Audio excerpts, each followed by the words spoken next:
Bonjour, bonjour. Bonjour à tous. Bonjour, chers auditeurs, chères auditrices de RTA. Je bénis le nom de l'Éternel pour la vie de chacun d'entre nous. Je rends grâce à Dieu pour nos vies à tous. Et j'espère, par la grâce de Dieu, que tout le monde se porte bien. Tous ceux qui sont ici se portent bien. Je m'appelle Flora. Alors, je reviens pour un partage dans le moment du Saint-Esprit, dans cette demi-journée de jeûne. Je vais continuer sur la mission du Saint-Esprit, mais cette fois-ci, je vais rajouter mission du Saint-Esprit dans une vie. Ce sera la même chose, mais il y aura quand même un plus ce matin. Ce matin, pourquoi? Parce que je pense que nous n'avons pas encore saisi le rôle du Saint-Esprit dans notre cheminement spirituel, dans notre parcours spirituel, moi-même y compris, hein. On ne peut pas totalement d'un coup comme ça saisir la mission du Saint-Esprit. Il nous faut vraiment beaucoup travailler. Il nous faut vraiment faire des efforts. Il nous faut nous détacher de tout pour nous attacher à lui, parce que c'est quand même un être assez spécial. Il est silencieux, mais il fait des choses vraiment incroyables parce qu'il a fait avec Dieu le Créateur, il a fait avec Jésus, notre Sauveur, et il doit le faire avec nous. C'est obligatoire. Pour ceux qui veulent vraiment vivre une vie de plénitude, comme on nous le dit dans la parole, il nous faut avoir cette connexion, cette communion constante d'ailleurs avec le Saint-Esprit. Ce n'est pas quelque chose qu'on va se dire aujourd'hui j'ai prié, donc demain je vais attendre. Non, ça doit être renouvelé chaque matin, ça doit être fait chaque fois, chaque instant. En fait, nous devons dépendre totalement de lui. Je remercie RTA qui m'accorde l'occasion de pouvoir laisser le Saint-Esprit se présenter lui-même, car nous n'avons pas la capacité de le présenter. Nous ne pouvons que vivre ce qu'il nous permet de vivre, mais nous ne pouvons pas le présenter. Alors je prie au nom du Seigneur Jésus-Christ que le Saint-Esprit lui-même se présente à chacun d'entre nous ce matin encore au travers de ma bouche. Je lui prête ma bouche pour qu'il puisse effectivement se présenter lui-même. Oui, la mission du Saint-Esprit dans une vie, pas forcément que dans ma vie ou dans la vie de Michael ou dans la vie de Jabran ou dans la vie de sœur Colette, toutes celles qui, je rends grâce à Dieu déjà pour leur vie, pour nos sœurs qui viennent de nous conduire dans le temps de louange. Vraiment, Seigneur, merci, merci pour la vie de tes servantes et merci pour ce que tu fais dans leur vie. Comme elle a dit, depuis son bas âge, elle ne peut que témoigner de la bonté de Dieu dans sa vie. Oui, chacun d'entre nous, nous pouvons témoigner de la bonté de Dieu dans notre vie. Depuis que nous sommes sur cette terre, il a toujours été notre protecteur. Il a été celui qui nous a défendus. Il a été celui qui nous a gardés. Il a été toujours notre pourvoyeur. Nous pouvons lui faire confiance dès le matin. Et je rends grâce à Dieu pour la vie de la famille de RTA. Je parle particulièrement de Michael et de son époux qui, dès le matin, un dimanche matin, nous sommes en vacances, qui nous permettent effectivement de dire à Dieu dès le matin, Seigneur, nous avons confiance en toi, nous espérons en toi, nous nous attendons en toi. Donc, ce temps de jeûne et de prière est une occasion qui donne à tout le monde de pouvoir dire, Seigneur, ce matin, je te fais confiance. Amen. Nous pouvons faire confiance à Dieu. Il est celui-là qui est et qui sera éternellement. Le Saint-Esprit, la mission du Saint-Esprit dans une vie. Nous allons relire les mêmes versets que la dernière fois, il y a cela un mois. Nous allons lire dans Jean 16, 13 et je dirais jusqu'à 14. Nous allons lire ces deux versets et après nous allons avoir beaucoup de versets qui vont déterminer la mission du Saint-Esprit, même dans l'Ancien Testament. J'espère vraiment que j'aurai le temps de pouvoir lire tous ces versets-là. On va beaucoup lire. Je ne vais pas enseigner, on va beaucoup lire parce que je ne peux pas enseigner sur le Saint-Esprit. On ne peut pas. On ne peut que donner quelques exemples de ce qui s'est déjà passé sur le Saint-Esprit. Donc, notre premier verset va être celui-ci, mais avant de lire ce verset, je voudrais prier avec toi. Éternel notre Dieu, notre Père qui est dans les cieux, Père, nous te rendons grâce, nous te bénissons, nous te célébrons, nous te glorifions ici à RTA. Nous te disons merci, Père, de nous avoir donné le Saint-Esprit. Seigneur Jésus, merci parce que tu as voulu que le Saint-Esprit prenne ta place dans nos vies et qu'il devienne celui-là qui nous conduit vers toi, qui nous conduit dans toute la vérité que tu es et surtout qu'il soit notre consolateur. Merci, Saint-Esprit, d'avoir accepté cette mission de venir dans nos vies, de venir habiter avec nous dans ce corps, de venir nous conduire. Nous te remercions pour le temps que tu nous accordes chaque jour. Nous te remercions pour ta capacité de nous transformer et de nous conduire, de nous empêcher de pécher contre Dieu. Merci Saint-Esprit pour ta présence en ce lieu. Merci pour la disponibilité que tu accordes à chacun d'entre nous, à chaque auditeur, à chaque auditrice de pouvoir t'entendre. Car il nous est dit que la foi vient de ce qu'on entend et ce qu'on entend vient de la parole de Christ. Et toi, tu es venu pour nous révéler Christ. Alors Saint-Esprit, permets-nous d'être attentifs tous ici, de pouvoir recevoir ce que tu veux nous dire encore aujourd'hui dans cette thématique sur toi, parce que tu es le seul à pouvoir parler de toi. Merci, nous t'accueillons, nous te recevons et nous t'honorons ici en ce lieu sur RTA. Merci d'agir et d'accomplir tout ce dont Jésus t'a dit sur nous, afin que nous puissions grandir et que nous puissions servir Dieu avec joie, sans murmure et surtout avec patience au nom de Jésus. Amen, amen, amen. Il est dit que tout ce que vous demandez en prière, croyez que vous l'avez reçu et vous le verrez s'accomplir. Nous croyons d'abord et après nous le vivons. Celui qui croit verra. Jésus a dit à Marie, à Marthe, si tu crois, tu verras. Ne t'ai-je pas dit, si tu crois, tu verras. On croit d'abord et ensuite on voit. Jean 16, verset 13 à 14, il est écrit ceci. Quand le consolateur sera venu, l'Esprit de vérité, il vous conduira dans toute la vérité, car il ne parlera pas de lui-même, mais il dira tout ce qu'il aura entendu. Et il vous annoncera les choses à venir. Le verset 14 dit donc, il me glorifiera parce qu'il prendra de ce qui est à moi et vous l'annoncera. La dernière fois, nous avons vu juste le verset 14, mais j'ai rajouté le verset 13 parce que le verset 13 nous parle du consolateur qui est venu, qui sera venu. Pour certains, ce sera le futur, mais il est déjà venu. Alléluia. Le Saint-Esprit est déjà venu, mes amis. Après que Jésus soit parti, le Saint-Esprit était venu. Donc, le Saint-Esprit est déjà venu. Alors, pour ceux qui n'ont pas encore accepté Jésus, ce sera un futur. Mais pour tous ceux qui sont ici aujourd'hui, ce n'est plus un futur. Il est là. Le Saint-Esprit est là. Et je dis déjà, Saint-Esprit, merci pour ta présence.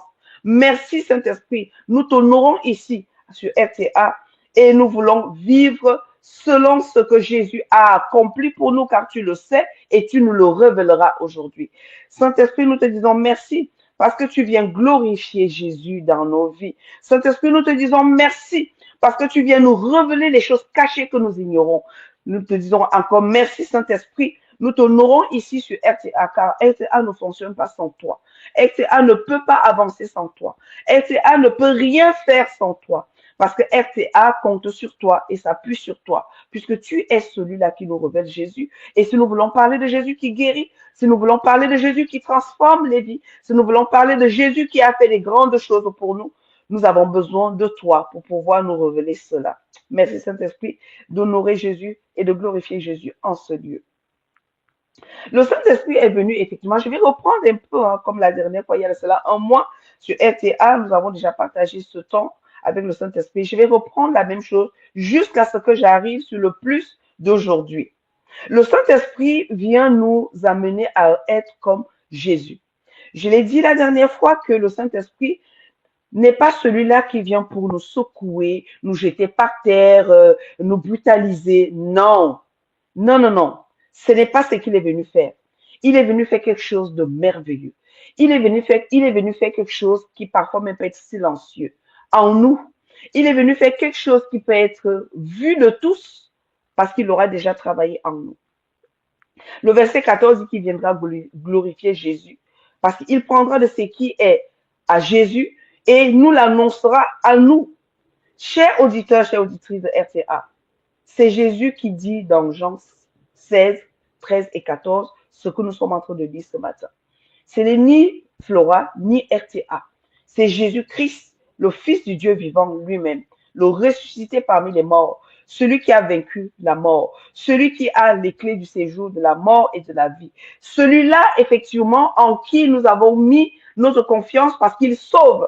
Celui-là qui a donné sa vie pour nous. Celui-là qui est la rançon. Quand on vient te revendiquer une chose, quand Satan vient te réclamer, sache que Jésus a payé la rançon. Quand Satan veut te dire non, toi tu vas pas te marier, Jésus a payé la rançon. Jésus est la rançon qui a été donnée par Dieu lui-même pour que toutes choses que Dieu avait prévues pour toi, que tu puisses les récupérer. Il est la rançon, il est la monnaie, il est tout ce dont tu veux, il est le chèque en blanc. Oui, Jésus est cela.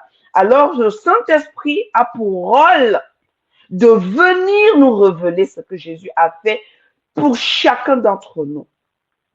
Alléluia. Et pour cela, il glorifie Jésus donc dans ces situations qui sont dans nos vies.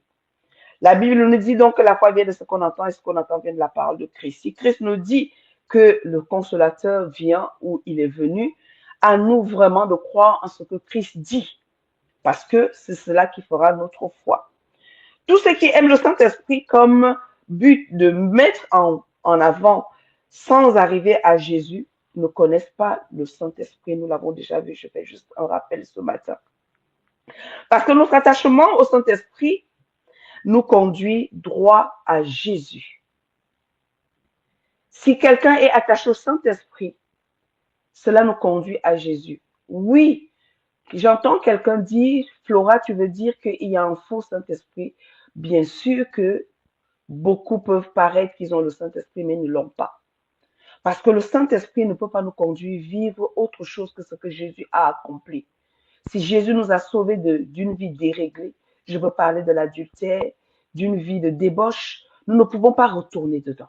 C'est impossible. Nous ne pouvons pas retourner dans le vomi dans lequel Jésus nous a sortis. Une vie qui nous a conduit à la mort, une vie qui nous a détruits. Nous ne pouvons pas.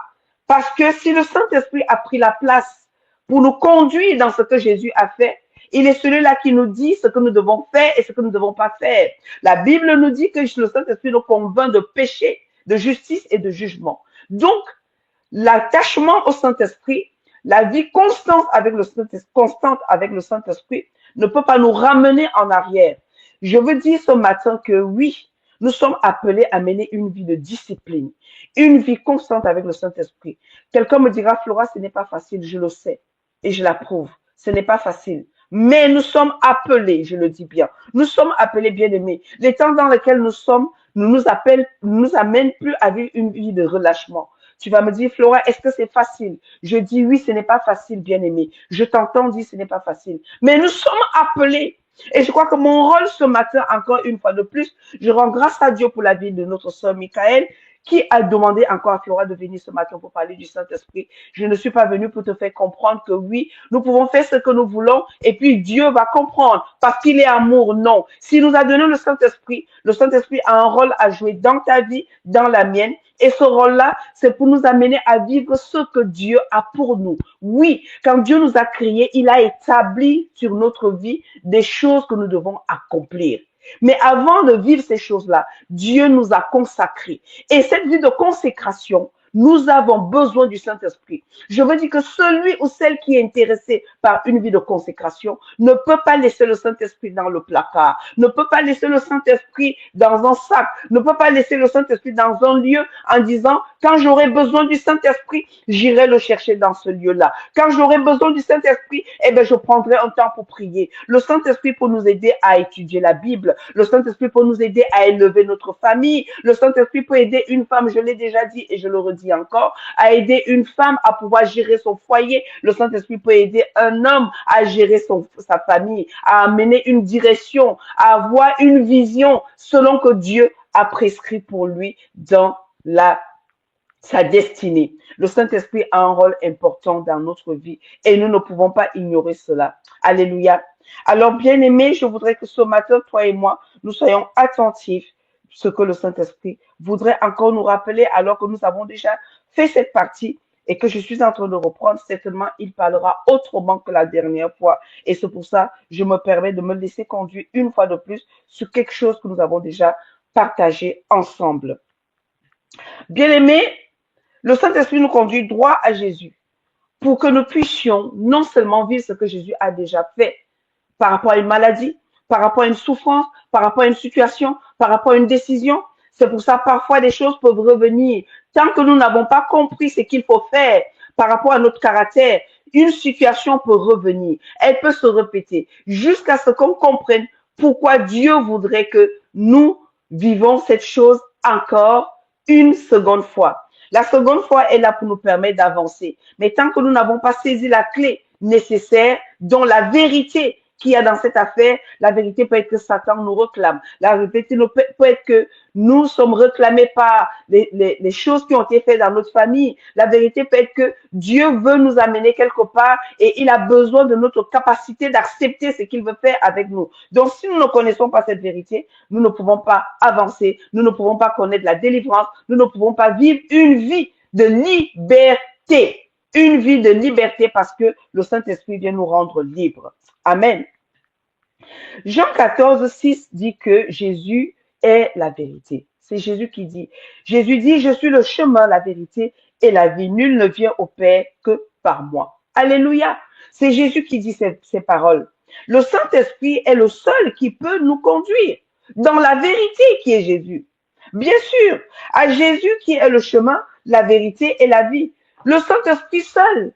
Parce que quand nous lisons Jean 14, verset 6, Jésus dit qu'il est la vérité, il est le chemin, la vérité et la vie. C'est bien. Mais est-ce que c'est suffisant pour quelqu'un qui lit la Bible et Jésus lui dit, écoute, je suis le chemin, la vérité et la vie. Effectivement, la personne peut dire, OK, Jésus, tu es le chemin, la vérité et la vie, je te suis.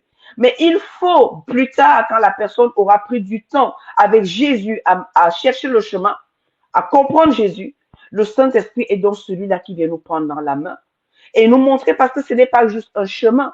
Ce n'est pas juste un chemin qui est écrit ou alors qui est dessiné.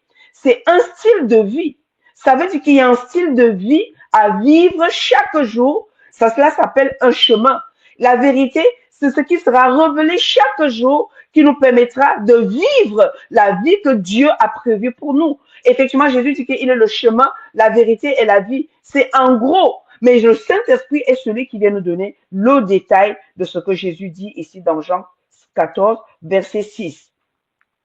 Oui, Jésus est ce chemin, la vérité et la vie. Le Saint-Esprit seul peut nous aider à comprendre ce qui se passe dans ces trois parties, chemin, vérité et vie. 2 Corinthiens 3, verset 17, or le Seigneur, c'est l'Esprit, et là où est l'Esprit du Seigneur, là est la liberté.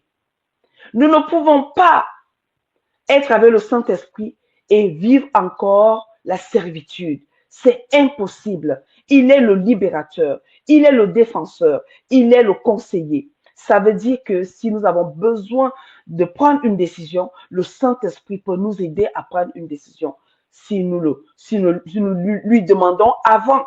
Ça veut dire que si nous avons une communion avec le Saint-Esprit, nous passons par lui pour prendre des décisions, nous passons par lui pour écrire un message, nous passons par lui pour offrir même quelque chose à quelqu'un, nous passons par lui avant d'arriver dans le temps de prière, nous passons par le Saint-Esprit. Parce que Romains 8 nous dit qu'il sait ce que nous devons demander en prière. Le Saint-Esprit ne peut pas nous amener autre part que dans la vérité que Jésus a accomplie sur cette terre. La Bible dit dans Jean 16, verset 13, donc, il est dit que quand le consolateur sera venu, l'Esprit de vérité, il vous conduira dans toute la vérité. Toute la vérité. Jésus est la vérité. Jean 16, verset 6. Jean 14, verset 6. Et il est venu avec la vérité. Jean 1, verset 17 nous dit que Jésus est venu avec la grâce et la vérité. Car il ne parlera pas de lui-même, mais il dira tout ce qu'il aura entendu et il vous annoncera les choses à venir. Les choses à venir. Ça veut dire qu'il y a des choses présentes et il y a des choses à venir. Aujourd'hui, nous sommes dimanche. Demain, nous serons lundi. Après-demain, nous serons mardi. Le Saint-Esprit est là pour nous dire chaque chose.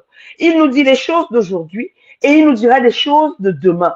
Il nous dit des choses de demain et il nous dira des choses d'après-demain. Ça veut dire que obligatoirement, il nous faut un attachement, il nous faut une communion pour que chaque fois, le Saint-Esprit nous dise des choses qui doivent se passer. Alors l'avenir n'est pas seulement le lendemain. L'avenir, nous sommes il y a une certaine heure.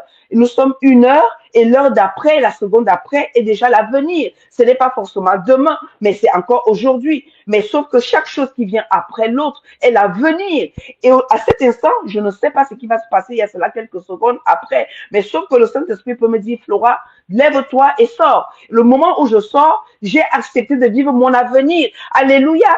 Et je suis en train de dire à quelqu'un qui est dans une situation ici, à cet instant, sur RTA, tu es connecté. Je suis en train de te dire que l'avenir pour le Saint-Esprit, ce n'est pas demain. L'avenir pour le Saint-Esprit, ce n'est pas dans un an. L'avenir pour le Saint-Esprit, ce n'est pas dans 10 ans. L'avenir du Saint-Esprit avec toi, c'est l'instant d'après.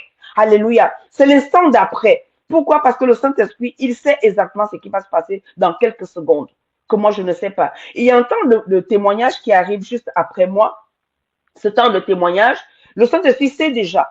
Il sait déjà qui va témoigner. Il sait déjà qui ne veut pas témoigner. Il sait déjà qui a obtenu quelque chose par le biais de RTA et qui ne voudra pas témoigner. Le Saint-Esprit le sait déjà. Si cette personne est déjà dans cette lutte pendant que je suis en train de parler, le Saint-Esprit est déjà en train de préparer ton cœur. Et il te permet d'entendre cela pour te dire, ne garde pas ces témoignages. Il faut que tu rentres ces témoignages dans le temps qui va suivre tout à l'heure parce que ce temps-là, pour toi, sera le présent, mais pour quelqu'un, ce sera le futur. Alléluia. Pour quelqu'un, ce sera le futur. Si tu ne rends pas ce témoignage, tu ne permettras pas à Dieu d'accomplir dans la vie de quelqu'un ce qu'il a prévu pour son futur. Amen.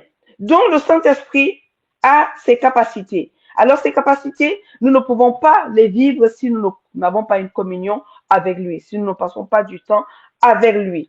Alléluia. Parce que j'ai dit la dernière fois que Jésus est le centre de toute la Bible, de la Genèse jusqu'à l'Apocalypse. Jésus est le centre de toute la Bible. Alors le Saint-Esprit nous a été donné pour nous révéler ce Jésus, pour nous parler de ce Jésus, pour nous conduire vers ce Jésus, pour nous montrer ce que Jésus avait déjà fait pour nous. Jésus est le centre de la Bible. Il est l'image de Dieu. Colossiens 1, verset 15. Oui, Jésus est l'image de Dieu. La mission du Saint-Esprit est de nous conduire dans toute la vérité, puis premièrement, nous parler de Jésus et nous dire ce que Jésus a fait pour nous. Effectivement, il dit que quand il sera venu, effectivement, l'Esprit de vérité, il nous conduira dans toute la vérité. La vérité tout entière, sans laisser une miette. En effet, ce qu'il dira ne viendra pas de lui même, mais il dira ce qu'il aura entendu. Le Saint-Esprit a entendu des choses, bien aimés. C'est pour ça que je suis revenue dans ce moment, dans ce partage. Il a entendu des choses que toi et moi, nous n'avons pas entendues. Il a entendu des choses de la bouche de Jésus. Jésus lui a dit des choses. Jésus lui a dit des choses sur chacun d'entre nous. Jésus lui a dit des choses dans chaque situation de ta vie. Jésus lui a dit des choses dans chaque obstacle de ta vie. Jésus lui a dit des choses dans toutes choses que ta famille a vécues depuis avant même ta naissance. Des autels qui ont été dressés, comme dans le livre de Juges 6, les autels qui se trouvent dans la maison de ton père, des autels qui se trouvent dans la maison de ta mère, des autels qui se trouvent dans ta famille, qui ont été dressés contre la volonté de Dieu, contre le mariage, contre la bonne santé, contre l'abondance financière. Ces autels-là, le Saint-Esprit le sait, les connaît. Et Jésus lui a dit que en France, voilà ce qui ne peut pas se passer si les gens ne te connaissent pas. Si les gens ne vivent pas, n'acceptent pas Jésus et ne vivent pas avec le Saint-Esprit. Parce qu'il y a des lois qui ont été rédigées dans le monde des ténèbres, sur tel pays, sur tel endroit. Et le Saint-Esprit, il connaît toutes ces choses-là. Parce que Jésus lui a tout dit. Amen. Jésus lui a dit, alors si tu n'as pas cette communion, si nous n'avons pas la communion avec le Saint-Esprit, peuple de Dieu, nous ne pouvons pas savoir ce qui nous empêche de gagner les âmes massivement dans les territoires que Dieu nous donne. Parce que nous ne prenons pas celui qui sait toutes choses, celui que Jésus a dit, il est important pour vous que je m'en aille, il est utile pour vous que je m'en aille, il faudrait que celui qui a été avec moi vienne. Parce que je dois partir.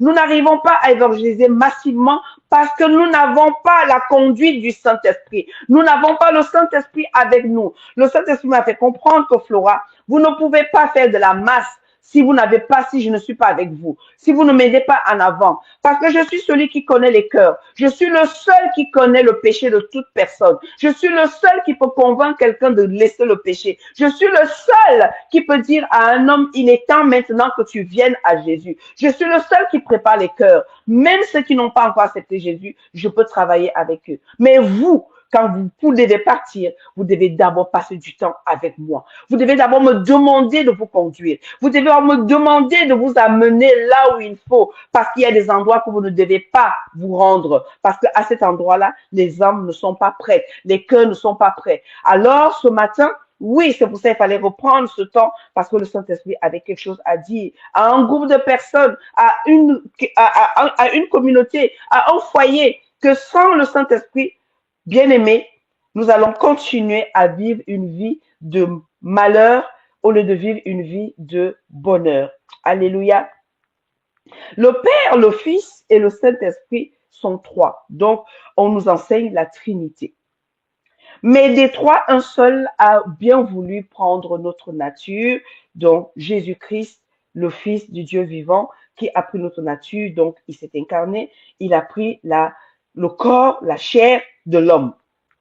Et le Saint-Esprit a donc pour ce rôle de venir nous parler de cet être extraordinaire, cet être merveilleux appelé Jésus, Christ, Fils du Dieu vivant, notre Messie, notre Sauveur et Seigneur, notre Roi des rois, notre grand roi, lui seul, le souverain sacrificateur. Oui, il est donc celui-là qui a reçu le même baptême que nous et qui s'est baptisé, a aussi, comme un être humain, a reçu le Saint-Esprit dans son baptême par le témoignage. Nous pouvons le lire dans Matthieu 3, verset 16. Effectivement, Jésus est le centre de tout ce dont nous voulons vivre sur cette terre. Mais Jésus lui-même a voulu que ce soit le Saint-Esprit qui vienne nous conduire. Le Saint-Esprit est descendu sur lui et il a reçu le témoignage du Père comme quoi il était bien-aimé du Père. Jésus-Christ, le Fils du Dieu vivant, notre second Adam, effectivement, qui a pris la place d'Adam parce que Adam a échoué à sa mission, mais lui, il a réussi la mission et il a accompli ce que Dieu attendait de l'homme. Il a fait la joie du Père.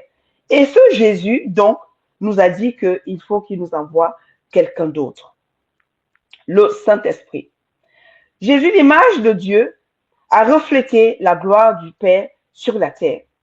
Il est l'empreinte de cette gloire, nous dit Hébreux 1, du verset 3 au verset 4, que nous n'allons pas lire. Nous allons passer. Je fais juste une révision avant d'arriver là où je voudrais vraiment amener chaque auditeur, chaque auditrice ce matin. Jésus est donc l'image du Dieu visible, parce que Dieu est invisible. Personne n'a vu Dieu, à part le Fils qui est dans le sang du Père. Un seul pouvait le révéler aux hommes, le Saint-Esprit.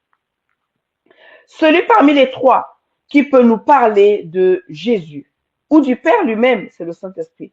Il est venu pour nous révéler l'image de Dieu, l'image d'Adam que nous-mêmes nous n'avons pas connue. Parce que c'est en lisant la Bible que nous découvrons qu'il y a eu un homme appelé Adam qui a effectivement cédé par le biais de sa femme au péché et que effectivement le mal est arrivé sur cette terre. Et c'est par le Saint-Esprit, en lisant la Bible, que nous découvrons que Jésus a pris cette place-là et il a fait exactement ce que Dieu attendait. Donc sans le Saint-Esprit, nous ne pouvons pas avoir la compréhension exacte de ce que Dieu veut dire à notre vie. Nous pouvons lire la Bible, nous pouvons la reciter, mais nous ne recevons pas la révélation. Pourquoi pas de révélation? En fait, la révélation, c'est le Saint-Esprit qui ouvre nos yeux dans un passage que nous sommes en train de lire. Et la première chose que ce passage fait, nous parle de nous-mêmes. Parce que Jésus dit qu'il ne parlera pas de lui-même, il vous dira tout ce que je lui ai dit. Il vous annoncera tout ce que j'ai fait. Donc, la révélation qu'on dit, le réma que nous avons de la parole de Dieu, c'est le Saint-Esprit qui permet cela. C'est le Saint-Esprit qui nous permet de comprendre un verset et que ce verset agisse en nous et nous remplit d'une puissance qui nous donne la délivrance. Nous pouvons vivre des délivrances seuls avec la parole et la prière et la présence du Dieu, Dieu le Père, Dieu le Fils et Dieu le Saint-Esprit. Nous pouvons vivre des délivrances sans imposition de main. D'ailleurs, la première délivrance que nous recevons, elle se fait face à la parole parce qu'elle doit nous renouveler notre intelligence. Parce que l'homme qui va être délivré de toute autre chose doit d'abord être délivré de son intelligence. Il faut changer son intelligence. Il faut le renouvellement de l'intelligence avant de pouvoir avancer avec le Seigneur. Nous devons vraiment être renouvelés au niveau de notre intelligence. Jean 14, verset 26 nous dit, mais le consolateur, le Saint-Esprit, que le Père enverra en mon nom, vous enseignera toutes choses et vous rappellera tout ce que je vous ai dit. Qu'est-ce que Jésus nous a dit? Qu'est-ce que Jésus nous a dit? Jésus nous a dit tellement de choses directement. Jésus nous a dit que si vous croyez en moi, vous verrez les choses s'accomplir. Si vous demandez en mon nom, le Père le fera. Il nous a dit cela. Si vous demandez à mon nom. Mais nous avons besoin du Saint-Esprit. Déjà pour lui dire, Saint-Esprit, qu'est-ce que je dois demander? Certainement, je veux une guérison. Mais comment est-ce que je dois formuler cela? Notre relation avec le Saint-Esprit nous permet de formuler. Parce qu'il sait exactement comment je dois formuler. Parfois, notre formulation n'est pas bonne. Seigneur, guéris-moi. Mais nous pouvons aussi demander au Seigneur, montre-moi ce qui m'a rendu malade. Au lieu juste de dire, Seigneur, guéris-moi, certainement ma maladie est liée à la mauvaise vie que j'ai. Certainement, ma maladie est liée à quelque chose que je refoule et que je ne veux pas en parler. Le Saint-Esprit est capable parce que ce dialogue que je vais avoir avec le Saint-Esprit me permettra de m'ouvrir déjà à Dieu et de comprendre ce que Dieu veut faire. Dieu ne veut pas seulement nous guérir, il veut nous faire comprendre pourquoi nous avons été malades et il ne faudrait plus que nous retournons sur ces mêmes choses. Le Saint-Esprit a donc cette capacité parce que il est dit ici que le consolateur, le Saint-Esprit, que le Père enverra en mon nom, vous enseignera. L'enseignement est quelque chose de très important dans la vie de chaque chrétien. Sans enseignement, il n'y a pas de délivrance. Sans enseignement, il n'y a pas de progression. Sans enseignement, il n'y a pas de consécration. L'enseignement nous permet de dire, ah oui, cette chose, je renonce à celle-ci. L'enseignement nous permet de dire, non, je n'avais pas compris ça comme ça. Une fois qu'on a la compréhension, on peut commencer à aimer. Qui de nous peut aimer quelqu'un sans comprendre la personne? Qui? Ce n'est pas possible d'aimer quelqu'un sans comprendre la personne. Même Dieu, nous ne pouvons pas l'aimer si nous ne le comprenons pas. Parce que Dieu peut nous dire aujourd'hui, si nous lisons toute la Bible, nous allons voir qu'il y a des choses qui sont contradictoires. Et Dieu dit, il est dit que les commandements disent, tu ne tueras point. Mes amis, mais nous pouvons vivre des choses dans la Bible. David était un guerrier. Et quand il allait à la guerre, il faisait quoi? Il tuait les animaux. Est-ce que ce sont les animaux qui mouraient? Donc, si nous ne comprenons pas Dieu, nous ne pouvons pas l'aimer. Il nous faut comprendre Dieu. Je ne dis pas de connaître. Je dis il faut le comprendre. Il faut le comprendre pour l'aimer. Parce qu'on peut se retrouver dans une confusion que ce n'est pas vrai. Et beaucoup ont essayé. Ils ont dit que oui, moi je ne lis plus la Bible parce que la Bible se contredit. La Bible ne se contredit pas. Il nous faut un guide quand on lit la Bible. Certains m'ont dit, le livre d'Ecclésiaste, moi, j'ai pas envie de le lire. C'est vrai. Le livre d'Ecclésiaste, il faut le lire avec l'aide du Saint-Esprit. Parce que quand on entend ce que Salomon dit, on peut dire, bah, finalement, ce Dieu-là, il faut pas le suivre. N'est-ce pas? Mais Salomon ne le dit pas pour dire que Dieu est mauvais. Il le dit que vous ne le connaissez pas. Vous ne le comprenez pas. Il faut le comprendre pour pouvoir l'aimer. Mais quand on le comprend, on sait bien que il nous a créés et qu'il est le seul responsable de nos vies et il fait ce qu'il veut. Parce qu'il est Dieu et il connaît l'avenir. Il sait ce qui peut nous détruire. Je ne parle pas de Dieu ce matin, je viens de te parler du Saint-Esprit. Nous avons besoin du Saint-Esprit pour qu'il glorifie Jésus dans nos vies, dans nos situations, dans nos familles, dans notre communauté. Nous avons besoin pleinement du Saint-Esprit. Je suis en train d'arriver là où je voudrais te conduire ce matin. Ce matin, je voudrais te dire qui est le Saint-Esprit en parlant de sa mission. Qui est le Saint-Esprit? Alléluia.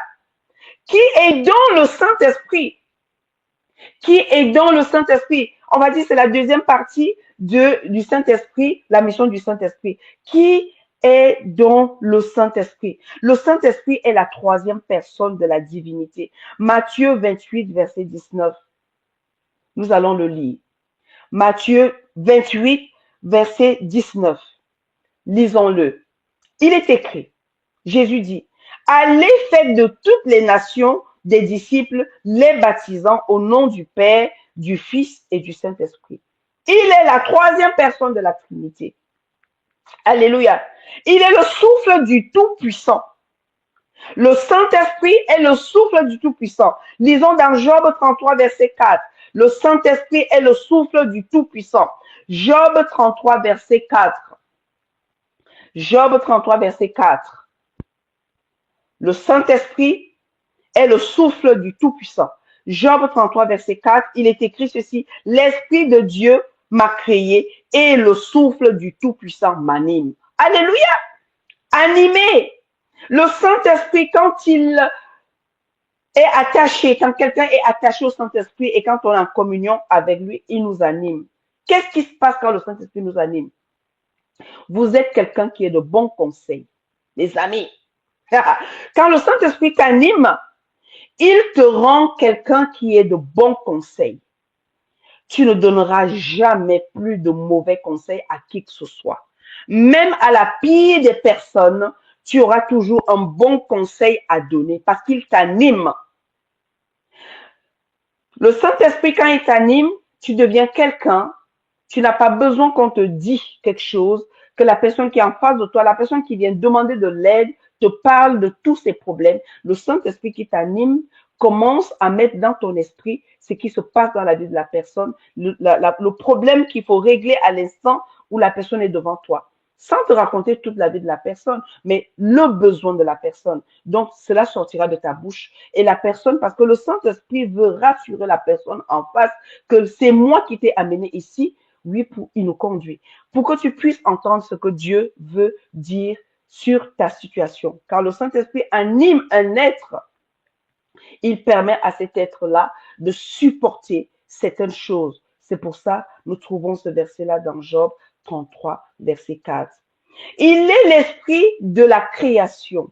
Genèse 1, verset 1 à 2. Il est écrit, au commencement, Dieu créa les cieux et la terre. La terre était informe et vide. Il y avait des ténèbres à la surface de l'abîme et l'Esprit de Dieu se mouvait au-dessus des eaux. Le Saint-Esprit est l'esprit de la création. Le Saint-Esprit est l'esprit de la création. Donc, nous avons lu Genèse 1, verset 1 à 2. Le Saint-Esprit est l'esprit de vie. Il est l'esprit de vie. Oui, bien-aimé. Tu me diras, est-ce que c'est ça sa mission? Oui. Sa mission, c'est de donner la vie. Sa mission, ça veut dire quoi? Si tu as bien écouté ce que j'ai dit il y a cela un mois et que j'ai répété ce matin, que si quelqu'un me dit à moi, Flora, ou dit à RTA, que oui, mais moi, je suis conduit par le Saint-Esprit. Moi, j'aime le Saint-Esprit. Moi, j'ai une communion avec le Saint-Esprit. Et que tu amènes la mort partout où tu passes. Tu n'es pas conduit par le Saint-Esprit. Et déjà, le Saint-Esprit ne nous donne pas d'aller témoigner de la mort. Ça veut dire que proclamer la mort sur la vie de quelqu'un, non. Le Saint-Esprit nous a pas été donné pour dire aux gens qu'ils vont mourir. Non, non, non, non, non, non. Le Saint-Esprit nous a pas été donné pour prophétiser la mort. Non, non, non, non, non. Le Saint-Esprit nous a été donné pour prophétiser la vie. Parce que Dieu a ressuscité Jésus par la puissance du Saint-Esprit. Donc le Saint-Esprit est vraiment là pour amener l'homme à la vie et non à la mort. Non, il n'est pas celui qui nous conduit à la mort. Alors s'il y a un esprit qui est dans la vie de quelqu'un ou quelqu'un nous parle et nous parle de la mort, tu vas mourir. D'ailleurs, si moi, Florent, je suis remplie du Saint-Esprit et que je rêve que quelqu'un peut mourir, si c'est quelqu'un qui est vivant et qui est autour de moi, la première chose que je me fais quand je me lève le matin, non, je ne suis pas troublée. Quand je me lève, je détruis, je refuse, je renonce, j'annule ce que j'ai vu dans le rêve. Pourquoi? Parce que le Saint-Esprit est avec moi et que effectivement, il ne peut pas cautionner. Je serai la première personne et je n'irai pas dire à la personne que j'ai rêvé qu'elle va mourir, mais parce que je vais régler ce problème-là. Je vais dire à l'esprit de mort que non, tu n'auras pas cette personne parce que celui qui est en moi est plus fort que celui que tu es en train de me présenter. Celui qui est en moi a vaincu la mort. Donc, je ne peux pas cautionner cela. Alors, j'annule avant d'aller dire à la personne, mais j'ai fait un mauvais rêve sur toi. Non, je rends d'abord ce rêve bon. Parce que celui qui est en moi, est celui qui transforme les choses, est celui qui convainc des choses mauvaises pour que je puisse vivre les choses bonnes. Alléluia. Donc Romains 8, verset 2 nous dit ceci. En effet, la loi de l'esprit de vie en Jésus-Christ m'a affranchi de la loi du péché et de la mort. Alléluia. J'ai été affranchi, moi Flora, toi aussi qui es là. Tu as été affranchi de la loi du péché et de la mort parce que Jésus-Christ, le Fils du Dieu vivant, nous dit ici que, en effet, la loi de l'esprit de vie en Jésus-Christ. Jésus est ressuscité. Donc, nous ne proclamons plus la mort. Nous parlons de la vie. Même si nous mourrons demain, mais nous vivrons éternellement avec Dieu parce que nous aurons mené une vie qui plaît à Dieu par le Saint-Esprit. Le Saint-Esprit est le dispensateur de la puissance de Dieu. Nous allons lire Acte 1, verset 8. Le Saint-Esprit est le dispensateur de la puissance de Dieu. Acte 1, verset 8, il est écrit ceci. Mais vous recevez une puissance, le Saint-Esprit survenant sur vous, et vous serez mes témoins à Jérusalem, dans toute la Judée, dans la Samarie et jusqu'aux extrémités de la terre. Alléluia. C'est à cause du Saint-Esprit. Non, c'est à cause de l'Esprit qui est venu sur les disciples qu'ils ont reçu la puissance pour être des témoins de Dieu et de Jésus. Je dis bien, c'est à cause de l'Esprit qui est venu sur eux qu'ils ont reçu une puissance pour être des témoins de Dieu et de Jésus. C'est notre portion ici aujourd'hui. Le Saint-Esprit, donc, c'est sa mission. C'est sa mission de nous revêtir de puissance. Déjà qui nous remplit de l'intérieur. Oui, Galates 5, 22 nous dit le fruit de l'Esprit, c'est l'amour, la joie, la paix, la patience. Donc, le Saint-Esprit nous remplit de l'intérieur et le Saint-Esprit nous revêt de l'extérieur pour la mission. Il nous remplit de ce qui est très important et il nous revêt de ce qui est aussi important. Pourquoi? Ces deux choses nous permettent de faire face à l'ennemi sans fléchir, sans chouiner, sans murmurer. Parce qu'une fois qu'on est rempli du Saint-Esprit, on est effectivement conduit par lui aussi. On est rempli du Saint-Esprit, on a la capacité d'aimer Dieu parce que comme on le comprend, on l'aime. On l'aime de tout notre cœur, nos forces. On l'aime de toute notre pensée. Non seulement on aime Dieu, mais on peut aimer notre prochain comme nous-mêmes parce qu'on s'aime aussi en même temps qu'on aime Dieu. Et par-dessus, quand nous faisons face aux difficultés, effectivement, puisque nous sommes remplis de cet amour de Dieu, nous pouvons être dans la joie, même étant dans et même ayant des choses qui nous attristent.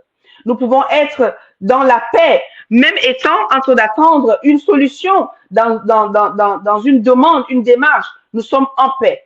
Nous pouvons patienter dans la joie, dans l'amour, dans la joie et dans la paix, pendant qu'effectivement, on nous dit, attends, Flora. On nous dit, attends, je vais régler ce problème. On est patient dans la paix, dans la joie et en gardant l'amour pour Dieu. On ne se déconnecte pas. On n'est pas déconnecté de Dieu parce que oui, ça fait longtemps que j'attends cette chose. Moi, je ne prie plus. Moi, je ne vais plus à l'église. J'ai perdu un membre cher. Je ne vais plus à l'église. Donc, ce Dieu-là, s'il existait, comment se fait-il que j'ai perdu quelqu'un? Je prie ce matin, que le Saint-Esprit se révèle à quelqu'un afin qu'il te remplisse de l'intérieur et qu'il te revête, comme nous sommes en train de voir dans Acte 1, verset 8, qu'il te revêt de cette puissance que les disciples ont reçue pour pouvoir devenir des témoins de Jésus et de Dieu. La Bible nous dit, mais vous recevez une puissance, le Saint-Esprit survenant sur vous, et vous serez mes témoins à Jérusalem, dans toute la Judée, dans la Samarie et jusqu'aux extrémités de la terre. Oui, bien-aimés, je disais que c'est à cause de l'Esprit qui est venu sur eux qu'ils ont reçu cette puissance pour devenir des témoins de Dieu et de Jésus. Dont la mission du Saint-Esprit n'est pas de nous jeter par terre parce qu'il doit nous garder debout. La mission du Saint-Esprit, ce n'est pas de nous garder chez nous en disant je ne vais plus à l'église, moi je ne vais plus faire ceci. C'est de nous amener dans les rues, c'est de nous amener à notre lieu de travail pour être des personnes qui reflètent Jésus. Jésus sauve, Jésus guérit, Jésus console, Jésus rassure. Oui, le rôle du Saint-Esprit, ce n'est pas de nous jeter par terre parce que quelqu'un qui est par terre ne peut pas se relever. Quelqu'un qui est jeté par terre, le Saint-Esprit ne jette pas par terre. Le Saint-Esprit nous garde debout et nous libère de tout ce qui nous empêche de rester debout. Le Saint-Esprit ne jette pas par terre. Oui, ce matin, je voudrais profiter pour dire à cet instant que le Saint-Esprit ne jette pas par terre. Celui qui nous jette par terre, ce sont les démons. Celui qui nous jette par terre, c'est l'esprit du mal. Celui qui nous jette par terre, c'est l'esprit de sorcellerie. Celui qui nous jette par terre, c'est les forces des ténèbres. Celui qui nous jette par terre, c'est les forces démoniaques, sataniques, maléfiques qui nous jettent par terre et non le Saint-Esprit. Amen. Mais le Saint-Esprit, c'est qu'il fait de nous. Il fait de nous des témoins. Et un témoin reste debout pour aller témoigner. Il reste debout pour aller de lieu en lieu pour dire ce que Dieu a fait pour lui par la puissance du Saint-Esprit. Amen. Le Saint-Esprit est l'esprit de notre adoption. Le Saint-Esprit, c'est lui l'esprit de notre adoption. Nous lisons dans Romains 8, verset 16. Le Saint-Esprit d'adoption, notre esprit d'adoption. L'esprit lui-même rend témoignage à notre esprit que nous sommes enfants de Dieu. Amen. L'esprit lui-même rend témoignage à notre esprit que nous sommes enfants de Dieu. C'est le Saint-Esprit qui rend ce témoignage de nous. Alléluia. Oh bien-aimé, le Saint-Esprit rend témoignage que tu es enfant de Dieu. C'est le Saint-Esprit qui rend ce témoignage-là. Ce n'est pas les hommes qui rendent témoignage. Les hommes ne peuvent pas rendre ce témoignage parce que parfois les hommes ne voient pas. Ils ne voient pas parce que comme eux-mêmes, ils ne sont pas encore conduits par le Saint-Esprit, ils ne peuvent pas reconnaître que tu es vraiment enfant de Dieu. Que ce que tu fais, c'est Dieu qui te demande de le faire. Ils verront toujours que tu en fais trop. Ou alors, pourquoi? Tu es obligé de faire ça? Tu es obligé de veiller tout le temps? Tu es obligé de jeûner tout le temps? Mais quand ils ne savent pas que c'est le Saint-Esprit qui te pousse à jeûner, qui te pousse à mener cette vie, qui te pousse à vivre ce que tu vis, ils ne peuvent pas comprendre. Donc, on en veut en personne. Le Saint-Esprit lui-même rend témoignage que nous sommes enfants de Dieu. C'est le Saint-Esprit qui doit rendre témoignage de toi que tu es enfant de Dieu. Alléluia. Il est le sceau de notre rédemption. Le Saint-Esprit est le sceau de notre rédemption. Nous allons lire dans 2 Corinthiens 1, verset 22. Il est le sceau de notre rédemption. Tu vas me dire, c'est une mission? Oui, il faut que tu le saches. Quand nous avons la connaissance, nos temps de prière deviennent agréables. Je veux dire qu'aller en prière devient quelque chose d'agréable. Il n'y a pas besoin de se mettre à genoux pour prier. Il n'y a pas besoin de trouver un lieu pour prier. Nous sommes constamment en prière. Parce que ces choses que je te dis ce matin, ces choses-là te permettent non seulement de grandir, mais de te positionner. Avec le Saint-Esprit, on se positionne. On n'est plus en train de dire, je ne sais pas quoi faire. On n'est plus en train de douter. Quand une situation arrive, le Saint-Esprit est capable de te dire, n'agis pas. Appelle un tel. Appelle quelqu'un. Fais appel à quelqu'un. C'est le Saint-Esprit qui te conduit. Bien aimé, je me suis retrouvée dans une situation hier à mon église. Et la première chose que j'ai fait, c'est de dire, Saint-Esprit, qu'est-ce que je fais? Et vous savez, j'étais en panique. J'étais vraiment en panique. Et je disais, qu'est-ce que je vais faire? Je ne peux pas prendre des décisions toute seule. Je suis peut-être ancienne de mon église, mais il y a le pasteur et il y a d'autres anciens. Donc, le Saint-Esprit m'a dit, oui, appelle d'abord ton pasteur. Et j'ai appelé mon pasteur. Je ne l'ai pas eu. Il m'a dit, laisse-lui un voice. Donc, j'ai laissé un voice. Après, il m'a dit, appelle, maintenant, va sur le groupe de tous les anciens, le groupe pastoral, et laisse un message. Donc, j'ai laissé un voice. En leur expliquant exactement mon état. Ce n'était pas d'être rassuré, c'était vraiment de leur dire comme j'étais. Voilà. Donc, je dis, je suis en panique, j'ai besoin de vous, il faut que quelqu'un me réponde, j'ai besoin de quelqu'un parce que j'étais seule à l'église. Les autres étaient partis en mission, prêcher autre ailleurs, mais j'étais seule à l'église. Alors, il m'a dit, maintenant, l'autre, tu vas appeler chacun séparément. Donc, j'ai laissé les voix aussi, j'ai fait ce qu'il m'a dit. Mais à un moment donné, je suis en train de prier, il me dit, rappelle ton pasteur, parce que là, il a fini. Et je rappelle le pasteur et j'ai le pasteur. Alléluia! Et le pasteur me dit, parce que c'est un homme conduit par le Saint-Esprit, il me dit, j'arrive. Je n'étais pas censée être à l'église aujourd'hui. J'arrive tout de suite. Il est arrivé.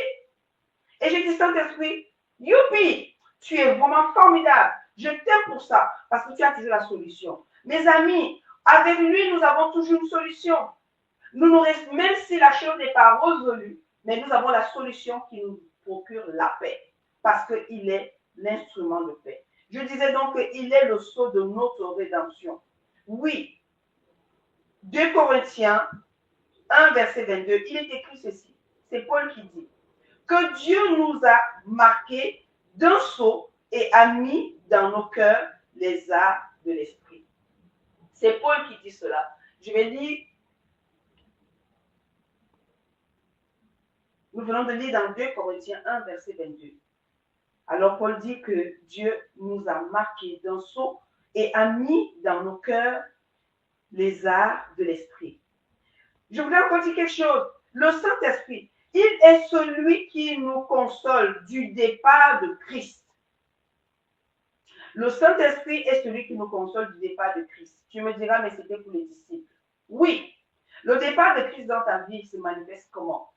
Quand tu lis la parole et qu'on te rappelle dans la parole que Jésus guérit et qu'on te rappelle dans la parole que Jésus allait dans le lieu en lieu et faisait du bien, je parle de quelqu'un qui sert le Seigneur, cette partie-là, et qu'on te dise qu'effectivement Jésus est celui qui sauve, je parle pour quelqu'un qui n'a pas encore accepté Jésus, qu'est-ce qui se passe pour que effectivement le Saint-Esprit soit celui qui te console du départ de Jésus? Jésus n'est plus là.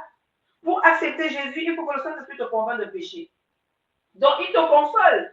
Parce que tu es tellement fatigué de vivre ce que tu vis. Je ne sais pas qu'est-ce que tu traverses. Il y en a qui n'ont pas encore accepté Jésus ici, qui entendront ce temps avec le Saint-Esprit. Tu n'as pas encore accepté Jésus et tu luttes avec la masturbation, tu luttes avec la fornication, tu luttes avec l'impudicité, tu luttes avec l'alcool. Le Saint-Esprit est celui qui viendra te convaincre. Ça veut dire qu'en fait, il vient te consoler du départ de Jésus. Il va commencer par te dire, ce n'est pas bien. Donc, tu as déjà eu un esprit de culpabilité. Tu commences à culpabiliser.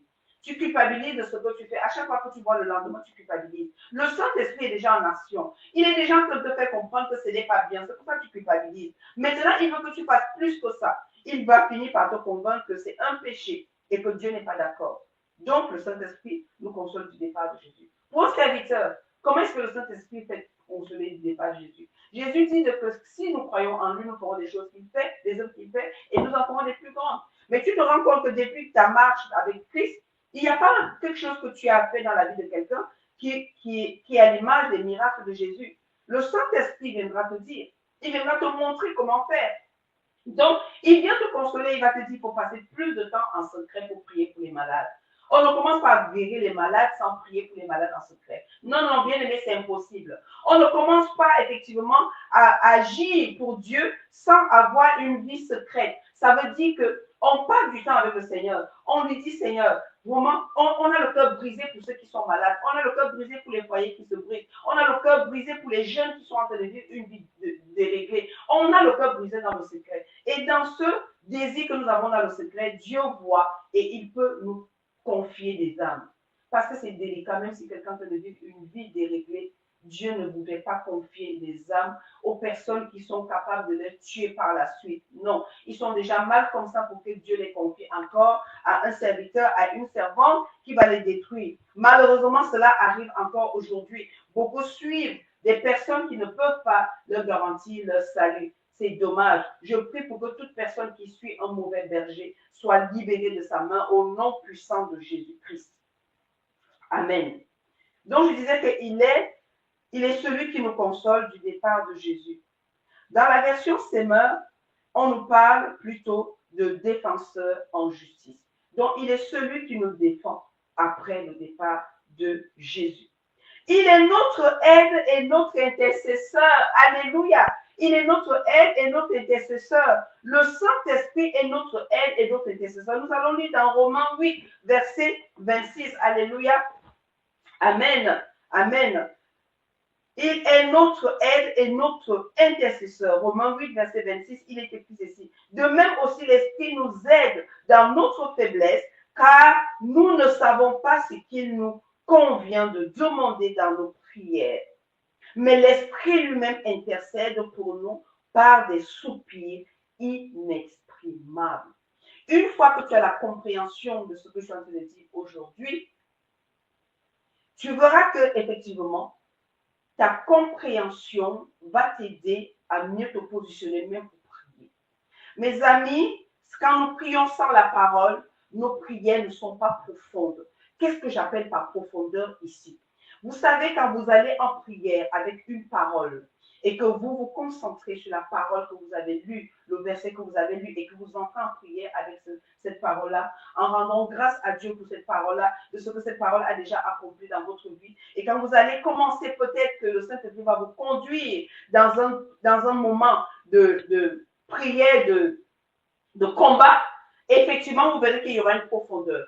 Il y aura quelque chose qui va saisir votre âme. Moi, je dis souvent les tripes. Excusez-moi du terme, les tripes. Ça veut dire que tu pries, tu sens que ton bas-ventre prie avec toi. Ce n'est pas ta bouche qui prie. Tu sentiras que ton âme prie avec toi. Tu sentiras que ton cœur est en train de prier. En fait, et dans ton esprit, tu as l'impression d'être dans une bulle que tu ne reconnais pas. En fait, tes yeux ne voient plus. Tu te souviens même plus que tu es dans ta maison. Tu ne te souviens même plus que tu es dans l'église. Il arrive qu'à ce moment-là, quand tu pries, tu ne peux même plus imaginer l'espace que tu occupes. Je dis souvent qu'un adorateur qui se rappelle de la couleur de sa robe, la couleur de son pantalon, n'est pas en adoration. Quand on est en adoration dans cette dimension-là que le Saint-Esprit nous a conduit, parce que nous avons saisi la parole, nous ne nous souvenons même plus qu'on est à genoux. On est dans un espace où nos genoux ne touchent pas la terre. Nos genoux sont on est dans l'espace, oui. Parce que le Saint-Esprit fait en sorte que ce moment devient un moment inoubliable. Le Saint-Esprit a pour but de nous donner la vie. Il a pour but de nous faire rappeler que là où nous sommes arrivés avec lui et avec son aide, nous ne pouvons pas partir de là tel que nous sommes venus. C'est pour ça que je dis ce matin à quelqu'un que oui, le Saint-Esprit est notre aide et notre intercesseur. Avant que toi, tu le deviennes intercesseur, sache que le Saint-Esprit est ton intercesseur. Avant que tu le demandes, oui, Seigneur, intercède pour moi, je voudrais que tu dises Saint-Esprit, intercède pour moi. Je rendrai encore un petit témoignage, qui n'est pas un petit témoignage. Un jour, je finissais avec un groupe, on était en vacances, avec un groupe de personnes, nous étions en vacances et j'avais fini des enseignements en ligne et avec des personnes qui étaient sur place. Donc, on a fini, il était presque 3 heures du matin, parce qu'effectivement, on avait commencé tard, puisque c'est les vacances, et nous sommes restés tard. Et pendant ce moment, vraiment, le Saint-Esprit est avec nous, les personnes ont reconnu que voilà, la parole c'était pour eux, tout le monde était béni ce soir-là. Mais moi, par la suite, mes amis, j'ai été épuisée. Alors, au moment d'aller me coucher à 3h, je crois, 30 du matin, je fais la dernière prière avec le groupe de personnes qui étaient avec moi sur place. Je dis, ce soir, je ne veux pas prier avant de me coucher. Je vais demander au Saint-Esprit de prier pour moi. Alors, si vous voulez prier, priez, mais vraiment, moi, je suis épuisée. J'ai juste envie de m'allonger. Et ce soir, je me suis allongée et j'ai dit, Saint-Esprit, prie pour moi. Je vous garantis que mes amis, jusqu'aujourd'hui, je ne peux pas oublier. Pourquoi? Parce que ce jour-là, le Seigneur me disait simplement, Flora, je te remets ma grandeur. À chaque fois que quelqu'un va ramener un problème devant toi, dis-lui que Dieu est grand. Ne regarde pas au problème, mais regarde à ma grandeur. Dieu prêtait un serment avec moi parce que le Saint-Esprit m'a conduit à entendre ce que Dieu voulait me donner comme assurance pour me dire que dans ta marche, voilà ce pourquoi tu dois, en quoi tu dois croire. Tu dois croire ma grandeur. À Moïse, il a donné quelque chose. À Abraham, il a donné quelque chose. À toi aussi, il t'a donné. Il a prêté serment avec toi. Mais moi, il m'a dit ma grandeur. Ça veut dire que peu importe le problème qu'on va me ramener, je vais dire, Seigneur, tu es grand. Et je ne dirai pas à la personne, c'est impossible. Parce qu'il m'a fait comprendre que je suis grand. Et c'est grâce au Saint-Esprit que j'ai pu comprendre que le Seigneur prêtait serment avec moi ce jour-là. Parce que le Saint-Esprit a prié pour moi. Et je prie pour que le Saint-Esprit soit celui que tu appelles comme intercesseur dans chaque situation qui te paraît difficile. Amen. Il est le parfait professeur. Alléluia. Le Saint-Esprit est le parfait professeur. Il y a quelqu'un ici qui a besoin d'un professeur? Le Saint-Esprit est le parfait. Je n'ai pas besoin de mâcher mes mots. Je n'ai pas besoin de faire semblant. Je dis qu'il est le parfait professeur. C'est mon professeur. Il y a des choses que je ne connaissais pas. Je ne savais pas m'exprimer et j'apprends encore de lui comment m'exprimer. Mais le Saint-Esprit m'a appris à m'exprimer. Il m'apprend toujours à m'exprimer. Je ne savais pas, les gens peuvent me critiquer, beaucoup me disent, oui, quand tu enseignes, tu es trop strict, tu es trop sévère, tu ne souris pas, et puis tu parles fort. Alors que certains, quand je discute avec eux naturellement, me disent, mais Florent, tu veux parler plus fort. Alors, où est le problème? Flora, quand elle parle naturellement, elle parle pas fort. Et quand Flora est en train de parler des choses qu'elle ne maîtrise pas, elle parle fort. Alors, j'ai envie de dire à quelqu'un ici aujourd'hui que le Saint-Esprit est un professeur. Il est celui qui décide au moment où tu dois parler des choses qui doivent faire du bien à celui qui est en face. C'est lui qui transforme ta voix. C'est lui qui parle au travers de ta voix. Et c'est lui qui conduit ta voix. Je veux dire que quand tu es face à quelqu'un qui a un démon ou qui a une situation démoniaque devant toi et que le Saint-Esprit est avec toi, laisse-moi te dire que bien aimé, toi-même, tu ne vas pas reconnaître ce qui va animer ton esprit ou ton âme. Il y a une force en toi que tu ne maîtrises pas. Et quand tu parles à cette personne, tu es face, pas à la personne, mais tu es face à quelqu'un d'autre. Et le Saint-Esprit te permet de voir cela pour que tu puisses te positionner. Je me souviens que dans le livre d'Ézéchiel, Dieu dit à Ézéchiel que je vais rendre ton cou dur. Je vais mettre une pierre sur ton front à cause du peuple. Parce que son peuple était devenu tellement rebelle que celui qui va parler au peuple de Dieu doit avoir le front plus dur que le peuple. Parce que vous savez, le peuple de Dieu, quand il se détourne de la vérité, quand il se détourne de la présence de Dieu, il commence à dire n'importe quoi. Alors quand Dieu envoie quelqu'un, Dieu n'envoie pas quelqu'un qui va venir leur dire Dieu est amour. Dieu envoie quelqu'un qui va leur dire la vérité telle que Dieu voudrait que la personne la dise. Et souvent, on va trouver que la personne qui est en train de dire ce que Dieu lui demande de dire, oh, mais elle est dure. Parce qu'ils sont habitués qu'on leur dise Dieu est amour, Dieu comprend, Dieu fera en son temps. Je ferme cette parenthèse. Juste pour te dire que Jésus, le Saint-Esprit est le parfait professeur. Jean 14, verset 26. Mais le consolateur, l'Esprit Saint, que le Père enverra en mon nom, vous enseignera toutes choses et vous rappellera tout ce que je vous ai dit. C'est ce que je disais. Quand on a pris la vérité, on a mis sur le côté. Quand on a commencé à mettre des coutumes, des cultures, voilà, comme ça a toujours été comme ça. Pourquoi est-ce qu'aujourd'hui ça doit changer? Pourquoi est-ce qu'aujourd'hui on doit faire autrement? Eh bien, vous verrez que effectivement, ces personnes-là vont commencer à te dire pourquoi tu parles comme ça, pourquoi tu fais comme ça. Ça n'a jamais été comme ça. Nous ne faisons pas ce qui a toujours été. Nous faisons ce que le Seigneur voudrait que nous fassions. Alléluia. Le Saint-Esprit est l'esprit de vérité. Jean 14, verset 17. Le Saint-Esprit est l'esprit de vérité. Jean 14, verset 17. L'esprit de vérité que le monde ne peut recevoir parce qu'il ne le voit point et ne le connaît point. Mais vous, vous le connaissez car il demeure avec vous et il sera en vous. Amen. Le Saint-Esprit est l'esprit de vérité. Alors, le Saint-Esprit est celui qui nous conduit dans toute la vérité. Jean 16, verset 13 que nous avons lu tout à l'heure. Quand le consolateur sera venu, l'esprit de vérité, il vous conduira dans toute la vérité, car il ne parlera pas de lui-même, mais il dira tout ce qu'il aura entendu et il vous l'annoncera. Alléluia. Il vous l'annoncera. Il vous l'annoncera. Il dira tout ce qu'il aura entendu et il vous annoncera les choses à venir. Le Saint-Esprit prépare notre avenir. Le Saint-Esprit est avec nous dans le présent. Le Saint-Esprit est avec nous dans le futur. Le Saint-Esprit nous dit ce qui va se passer aujourd'hui. Le Saint-Esprit nous dit ce qui va se passer demain. Il ne nous dit pas ouvertement ce qui va se passer demain, mais il nous prépare à entrer dans ce qui va se passer demain. parce qu'il nous annoncera. Annoncer ne veut pas dire qu'il va nous dire exactement. Quand Dieu a dit à Abraham, quitte la maison de ton père et va au lieu où je te montrerai, ça veut dire que montrerai veut dire, je le dirai au fur et à mesure. Alors, si nous sommes conduits par le Saint-Esprit, si nous avons cette relation avec le Saint-Esprit, effectivement, heure après heure, seconde après seconde, minute après minute, jour après jour, il nous dira des choses, comme j'ai dit tantôt, que il peut nous dire quelque chose qui va se passer demain, que nous appelons futur, à la seconde qui suit. Ça veut dire que là, à l'instant, il me dit, Flora, je vais te guérir. Et quand je vais écouter le témoignage tout à l'heure à la radio d'une soeur, d'un frère, et bien ce témoignage va me donner l'assurance que Dieu veut me guérir. Alléluia. Donc, il nous annoncera les choses à venir. Bien-aimés, chers auditeurs, chers auditrices de RTA. Oh oui, RTA qui veut dire Radio 3 Anges. Bien-aimés, le Saint-Esprit est le coordinateur. Le coordinateur. Il est le coordinateur de l'Église. Oui, le Saint-Esprit est le coordinateur de l'Église. Je voudrais vraiment partager ces choses avec toi aujourd'hui. J'essaie de comprendre le Saint-Esprit dans la Bible.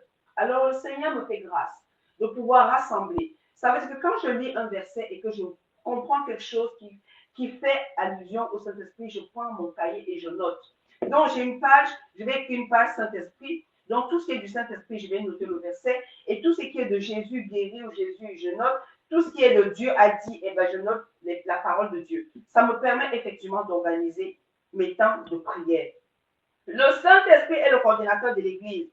Lorsque Ananias et Saphira sont venus mentir à Pierre, ce dernier ne leur a pas dit pourquoi est-ce que vous me mentez. Mais dans Acte 5, verset 3, Pierre lui dit, Ananias, pourquoi Satan a-t-il rempli ton cœur au point que tu mentes au Saint-Esprit et que tu aies retenu une partie du prix du champ? Oui, le Saint-Esprit est le coordinateur de l'Église. C'est lui. Alors, toute Église, je dis bien toute Église qui a pris le Saint-Esprit et a mis de côté, il y a un problème de coordination. Il y a un problème non seulement entre nous, dans notre organisation, mais avec le Père. Dieu est un Dieu d'ordre. Dieu est un Dieu d'ordre. Il nous a dit que les dons ont été donnés. On voit qu'il y a un ordre. Quand Dieu a donné à quelqu'un d'être ceci, à l'autre d'être cela, à l'autre de faire ceci, tout cela doit être respecté dans le corps du Christ. Ça veut dire que si moi je suis la tête qui enseigne, effectivement, il faut que j'apporte l'enseignement. Et on doit dire, oui, si on a besoin d'enseignement, eh bien, on va demander à un tel. Dieu a peut-être, le Saint-Esprit a attribué à quelqu'un le don de guérison. Il faut savoir que quand quelqu'un est malade à l'église, quand on a un malade dans la communauté, on doit chercher la personne qui a le don de guérison et de lui dire, nous avons un malade, et d'aller avec la personne. Ça ne pas parce qu'il a un don qui va prier seul. Nous prions avec la personne, mais nous savons que Seigneur, ici, en ce lieu, il y a quelqu'un que tu as mandaté, il y a quelqu'un à qui tu as donné la possibilité d'intercéder pour que la guérison arrive. Oh oui, le Saint-Esprit est le coordinateur de tout ça parce que c'est lui qui donne les dons. Je veux dire que si nous reconnaissons dans notre communauté, dans notre église, qu'il y a quelqu'un à qui Dieu a donné le don d'amour, oui, il y a des gens qui ont reçu le don d'aimer. Le don d'aimer, alors nous devons aller vers ces personnes et dire, il faut que tu encadres nos enfants. Il faut que tu fasses quelque chose pour nos enfants. Oui, mes amis, le coordinateur de tout ça, c'est le Saint-Esprit.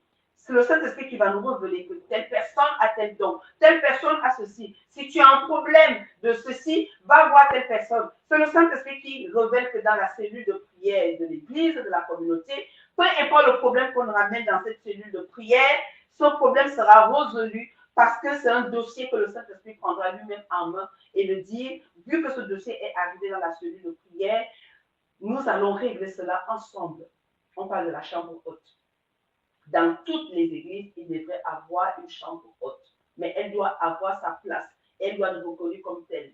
Les églises, les communautés, on ne devrait pas avoir peur de confier son sujet de prière parce qu'on a peur que ce soit divulgué, parce qu'on a peur que, je ne sais pas si c'est la peur que ce soit divulgué, ou c'est la peur parce qu'on n'a pas confiance au Saint-Esprit. Je suis venu dire ici qu'il est temps que nous fassions confiance au Saint-Esprit. Il n'est pas là pour nous amener à la mort, il est là pour nous amener à la vie. Alléluia, alléluia. Le Saint-Esprit veut nous donner la vie. Alors je disais que, bien-aimés, chers auditeurs, chers auditrices de RTA, le Saint-Esprit est le coordinateur de l'Église. Et nous avons lu Acte 5, verset 3. Il fait de nous le corps de Christ. Alléluia. Le Saint-Esprit fait de nous le corps de Christ. Mes amis, oui, on est frères et sœurs. Oui, on est membres de la même communauté. Oui, on est des chrétiens. Oui, nous sommes des enfants de Dieu. Le Saint-Esprit fait. C'est lui. Ça veut dire qu'une fois qu'on a accepté Jésus, il y a quelque chose à faire. Il y a un style de vie à mener. Alors, ce n'est pas parce que quelqu'un va me dire qu'on fréquente la même église que je vais me livrer à toi en tant que frère ou je vais me livrer à toi en tant que sœur. Je suis désolée.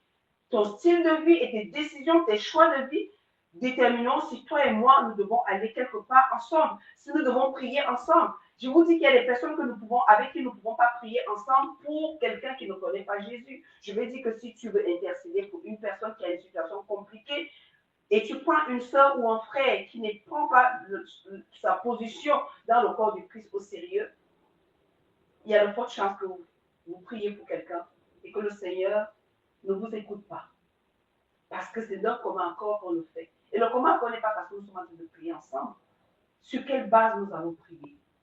Sur quoi nous comptons pour prier? Si moi je viens prier avec l'aide du Saint-Esprit, Romains 8, 26, et toi tu viens prier avec tes capacités, nous ne sommes pas en accord, nous sommes en désaccord. Et là, la parole dit que Dieu s'accorde pour demander quelque chose. Cela ne peut pas arriver parce que nous ne sommes pas en accord.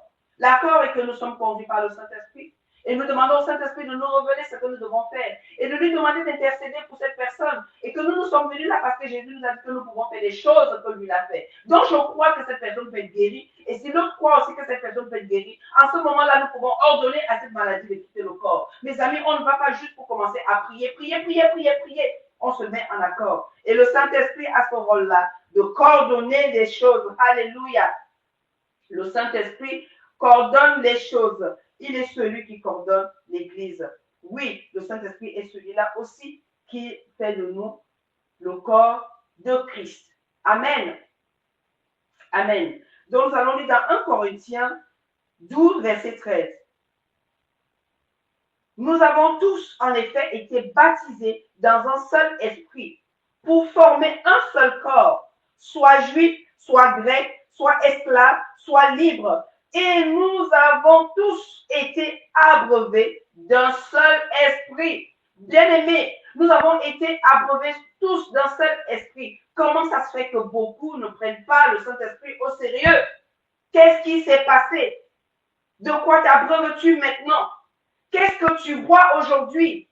Tu bois quoi, bien-aimé? Il s'agit de boire ici quand on parle du verbe abreuver. Tu bois quoi? Tu bois dans quelle source? Quelle est ta source qui t'abreuve? Quelle est la source qui t'abreuve? Quelle eau tu bois? Quel vin tu bois? Qu'est-ce que tu bois? De temps en temps, tu bois un peu d'alcool et tu as assombri le Saint-Esprit. De temps en temps, tu bois ta richesse et elle te donne la place du Saint-Esprit. Elle prend la place du Saint-Esprit. Qu'est-ce que tu bois? Tes problèmes peut-être. Je suis venue te dire ce matin que le Saint-Esprit peut te conduire à trouver la solution de ce problème.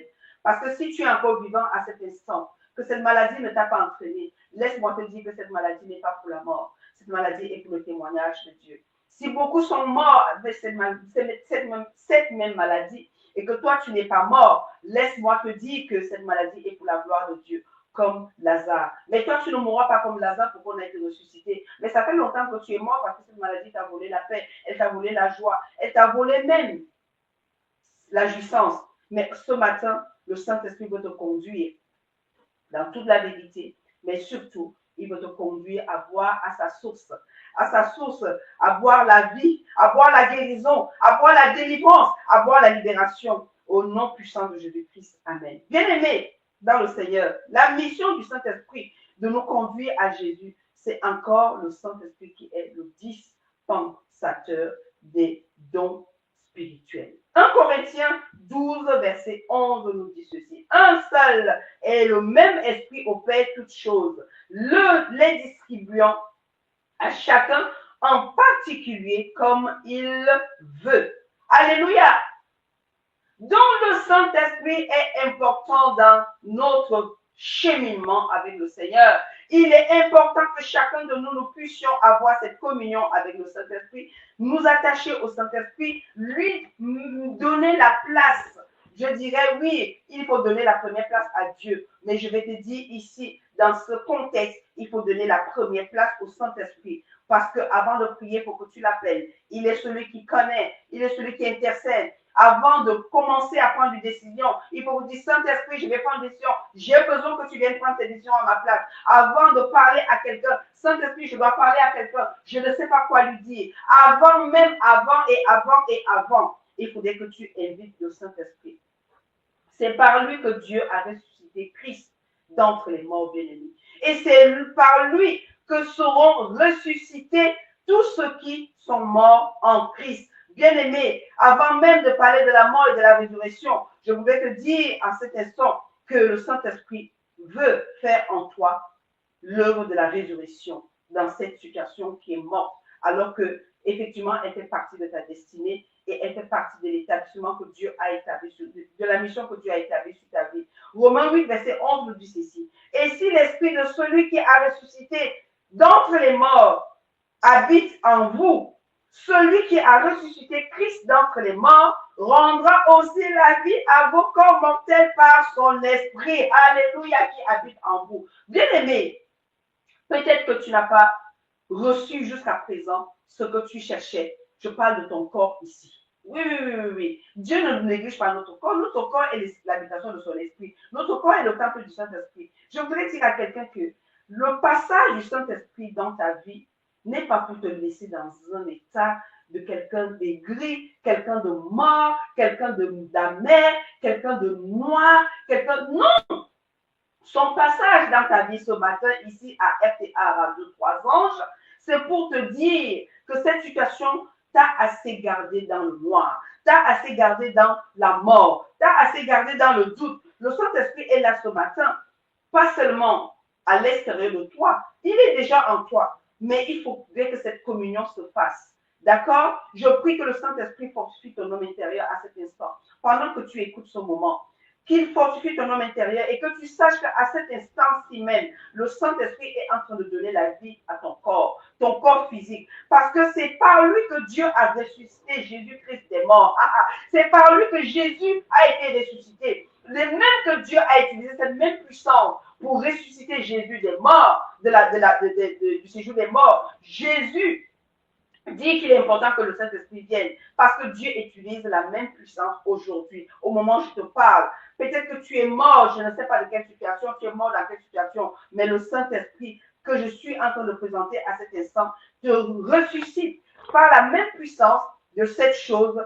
Tu es ressuscité. Si c'est quelque chose qui était mort, qui devait vivre, qui devait apporter le témoignage à Dieu, j'appelle l'esprit de résurrection afin que cette chose revive, que cette chose reprenne place et que tu puisses témoigner de la grandeur de ton Dieu et de la capacité du Saint-Esprit d'agir au nom de Jésus. Amen, amen, amen. Il est le secret de tous ceux qui opèrent dans la puissance. Je parle toujours du Saint-Esprit bien-aimé. Il est le secret de tous ceux qui opèrent dans la puissance. Beaucoup ne pensent pas à cette histoire de puissance. On dit, oh, la puissance, c'est quoi? Acte 1 nous a dit que vous recevrez une puissance. Je ne comprends pas pourquoi les enfants de Dieu, les chrétiens, ont peur de parler de la puissance. Mes amis, le royaume des cieux, c'est une histoire de puissance. Parce que Satan n'est pas un être que tu vas affronter avec tes propres faiblesses ou avec ta propre force. Non. Ce n'est ni par la force, ni par la puissance, mais c'est par l'Esprit de Dieu. L'Esprit de Dieu est puissant. Je dirais même tout puissant. Nous avons besoin du Saint-Esprit pour affronter Satan. Nous avons besoin du Saint-Esprit pour affronter le péché. Nous avons besoin du Saint-Esprit pour affronter toutes ces choses avec lesquelles nous luttons. Oui, il y a tellement de choses avec lesquelles nous luttons aujourd'hui. Nous luttons même avec les écrans. Il nous faut la puissance du Saint-Esprit. Donc, je dis donc que il est le secret de tout ce qui opère dans la puissance. Quand nous voulons opérer dans la puissance, il nous faut le Saint-Esprit. Parce qu'il est celui qui connaît les cœurs, il est celui qui connaît le cœur de Dieu, il est celui qui connaît Jésus, il est celui qui nous connaît, il est celui qui connaît le mal, il est saint, il est tout puissant. Lisons un peu dans Luc 4, verset 14. Et voyons ce que le verset dit. Luc 4, verset 14, il est écrit ceci, je lis, Jésus, revêtu de la puissance de l'Esprit, retourna en Galilée et sa renommée se répandit dans tout le pays d'alentour. Mes amis, Jésus, ah oui, Jésus, oui, Jésus lui-même a eu besoin de la puissance du Saint-Esprit pour pouvoir faire ce qu'il a fait. Parce que Jésus s'est fait chair. On dit que la parole s'est fait chair dans Jean 1. La parole s'est fait chair, elle habitait parmi nous. Vous savez que Jésus était un homme comme vous et moi sur terre. Alléluia. Mais il avait besoin de la puissance du Saint-Esprit. Alors, si l'Église ne cherche pas la puissance du Saint-Esprit, alors nous allons être une Église morte. Une Église, effectivement, où il ne se passe pas les choses que Dieu veut faire. Il nous est dit dans le livre des Apôtres que Dieu augmentait le nombre de disciples, le nombre de membres. Les membres n'augmentent pas dans nos communautés parce que le Saint-Esprit n'est pas en action. Nous ne le mettons pas en action. Nous ne le mettons pas au travail. Bien-aimé, il ne nous a pas été donné pour que nous le gardons dans nos placards. Sortons-le, laissons-le agir. Créons des relations avec lui. Entrons en intimité avec lui. Activons le Saint-Esprit en nous. Laissons-le nous animer. Laissons-le agir. Parce que le monde doit être sauvé. Il y a des hommes et des femmes qui doivent être sauvés. Bien-aimé, je parle à l'église ici ce matin. Je dis, église, remets le Saint-Esprit à sa place. Laisse-le accomplir sa mission. Ne l'empêche pas d'accomplir sa mission. Il n'est pas venu pour que tu le gardes dans ta maison. Il n'est pas venu pour que tu le gardes dans ta communauté, pour faire ce que tu veux. Non, il est venu pour nous aider à accomplir la mission que Dieu nous a assignée. Il est venu pour finir avec nous ce que Jésus avait commencé. Il y a des âmes qui doivent être sauvées.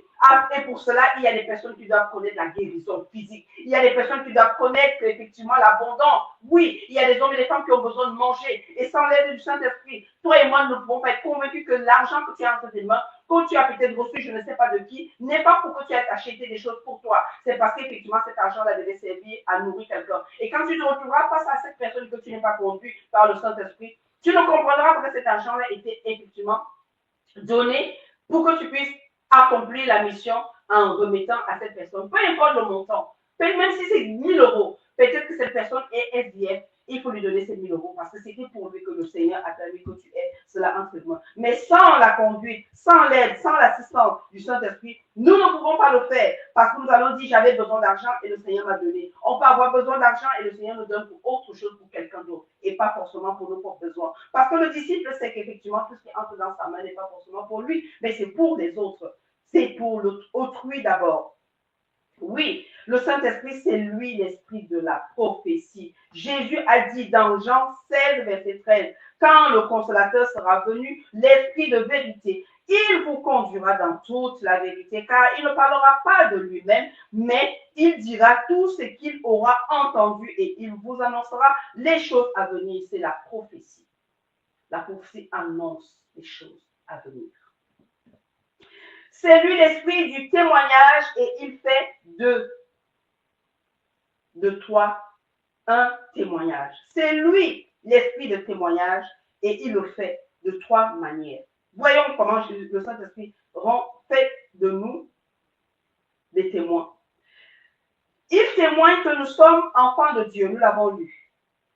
Il témoigne de Jésus auprès de nous parce que Jésus a dit il ne parlera pas de lui-même, il dira tout ce que je lui aurais dit. Mais aussi, il fait de nous les témoins de Jésus. Nous l'avons lu dans Acte 1, verset 8.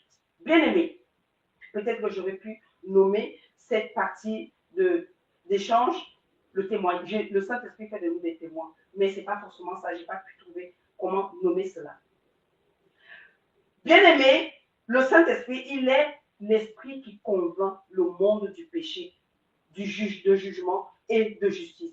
Jean 16, verset 8. Et quand il sera venu, il convaincra le monde en ce qui concerne le péché, la justice et le jugement. Chers auditeurs de RTA, permettez-moi de vous dire ceci.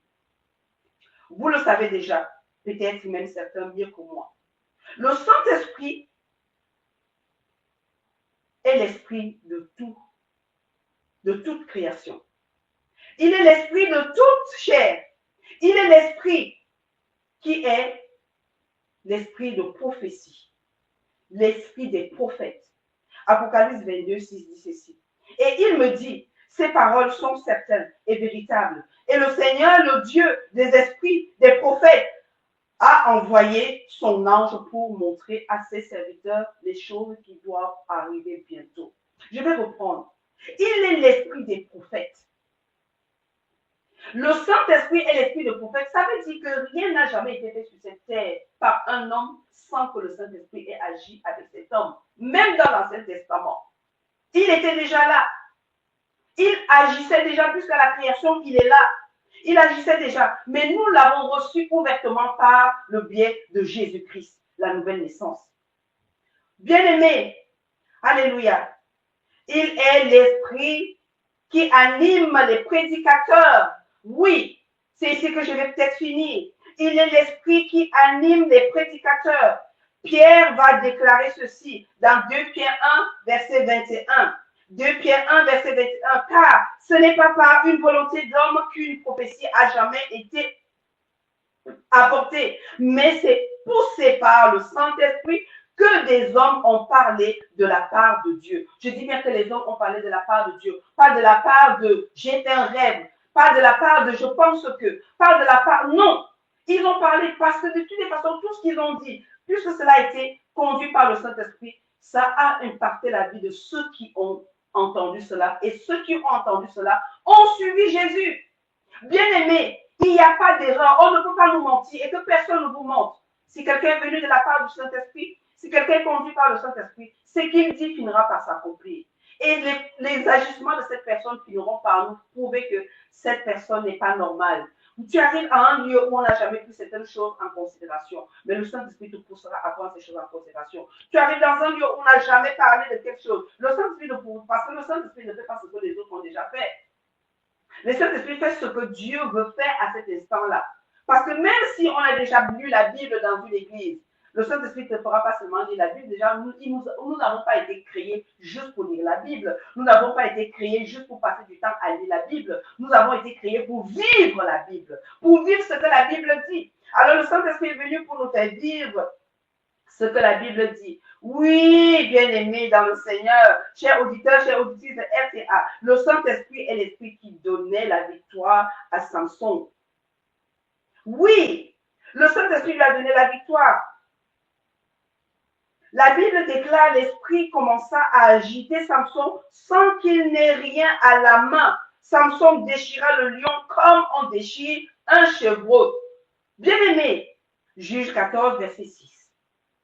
Le Saint-Esprit, il ne faut pas croire quand vous voyez tout ce qui s'est passé, les hommes qui ont servi Dieu avec zèle, avec puissance, avec force, avec, avec persévérance, parce qu'ils avaient compris qu'il fallait garder le Saint-Esprit avec soi. Il faut le garder. Il ne faut pas dire de temps en temps, oui, quand ça nous arrange, oh Saint-Esprit, merci. Quand ça nous arrange, Saint-Esprit, voilà, merci parce que tu es là. Non, ce n'est pas merci parce que tu es là. En fait, on confirme parce qu'il est avec nous dans notre lit, il est avec nous dans notre cuisine, il est avec nous dans notre bureau, il est avec nous dans notre sac, il est avec nous dans notre temps de prière, il est avec nous dans notre famille, il est avec nous partout. Partout où nous allons, il est avec nous. Le Saint-Esprit est celui qui nous conduit à Jésus. Le Saint-Esprit nous conduit à ressembler à Jésus, à faire les œuvres que Jésus faisait. Le Saint-Esprit est là pour nous faire fuir, pour nous aider à fuir le péché. Il est là pour nous conduire à marcher dans la lumière, comme des enfants de lumière, des enfants de Dieu. Je déclare que l'Esprit de Dieu se révèle à chacun ici. Oui, le Saint-Esprit se révèle à toi. Saisis-le.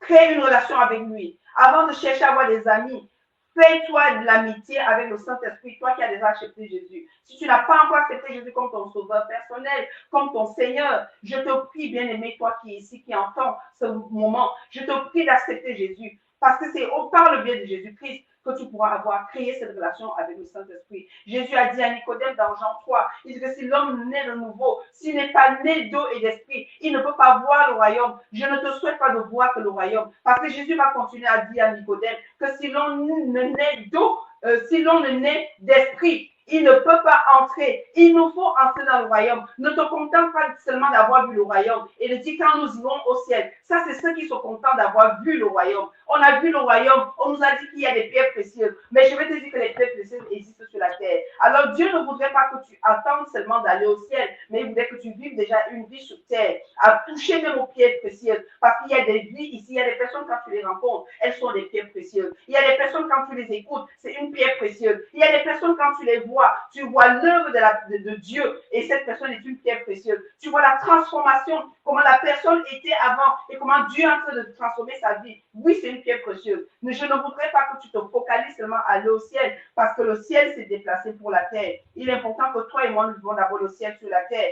pour apprécier enfin de vivre dans le ciel. Oui, le Saint-Esprit est celui-là qui fait en sorte qu'une assemblée soit soudée, une assemblée soit unie. Le Saint-Esprit est celui-là qui fait en sorte que la parole de Dieu, telle qu'elle est libérée, elle soit comprise par tous de la même façon, de la même manière. Elle peut agir dans le corps différemment, mais on entend la même chose et on accepte la même chose. Le Saint-Esprit est celui-là qui permet à un foyer d'être conduit, même dans les difficultés, à Dieu sans se désunir, sans se relâcher. Le Saint-Esprit est celui-là qui permet à une famille de rester ancrée dans la vérité parce qu'il est celui qui conduit dans toute la vérité. Le Saint-Esprit est celui-là qui nous permet de garder les yeux fixés à Jésus et à Jésus seul. Bien-aimé, que le Seigneur t'aide à créer une relation avec le Saint-Esprit ou alors à accepter Jésus comme son Seigneur, son sauveur personnel et son Seigneur afin de vivre avec le Saint-Esprit. Parce que je veux te dire, le Saint-Esprit est formidable. Le Saint-Esprit est extraordinaire. Le Saint-Esprit est notre raison de vivre aujourd'hui. Parce que l'ère dans laquelle nous sommes, les temps que nous traversons, bien aimé, je ne te dirai pas autre chose. Le Saint-Esprit est la solution pour pouvoir atteindre les objectifs, le but de Dieu. Pour pouvoir faire ce que Jésus a fait, il nous faut le Saint-Esprit. Nous ne serons pas des personnes qui parlent seulement, mais nous serons des personnes qui manifestent la puissance du Saint-Esprit en guérissant les malades, en libérant les captifs, en rendant grâce, en accordant pardon, en proclamant une année de grâce à tout un chacun. Que Dieu te bénisse, qui te garde. C'était Flora. Et je te laisse avec la suite. Je rends grâce à Dieu pour la suite de temps de témoignage. Bien-aimé, viens témoigner sur RTA et rends la possibilité à quelqu'un d'autre de vivre aussi ce que Dieu veut faire dans sa vie. Parce que dans ton témoignage, il y a la solution au problème de quelqu'un. Que Dieu te bénisse, c'était Flora. Et à très bientôt, je te donne rendez-vous à ce soir.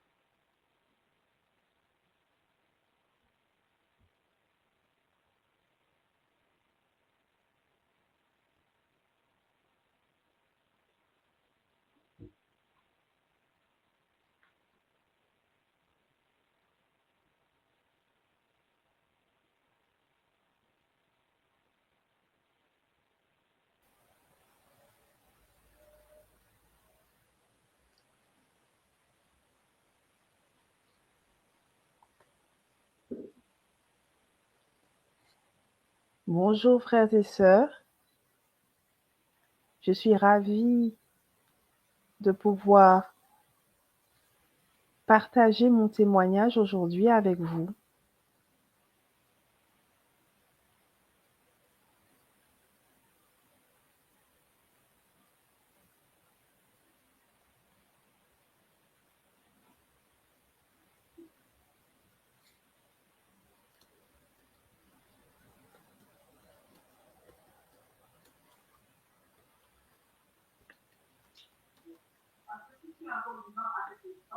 Cette maladie ne t'a pas entraîné. Laisse-moi te dire que cette maladie n'est pas de la mort. Cette maladie est pour le témoignage. Et beaucoup sont morts de cette même maladie.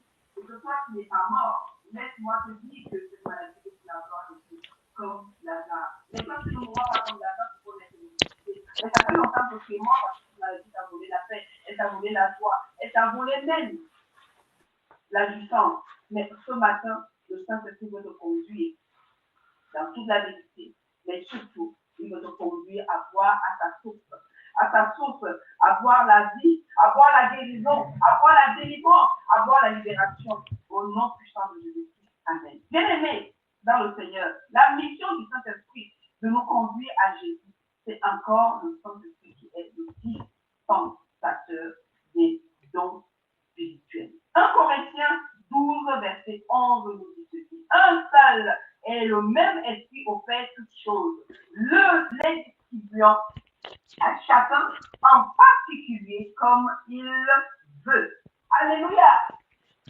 Donc le Saint-Esprit est important dans notre cheminement avec le Seigneur. Il est important que chacun de nous puissions avoir cette communion avec le Saint-Esprit, nous attacher au Saint-Esprit, lui nous donner la place.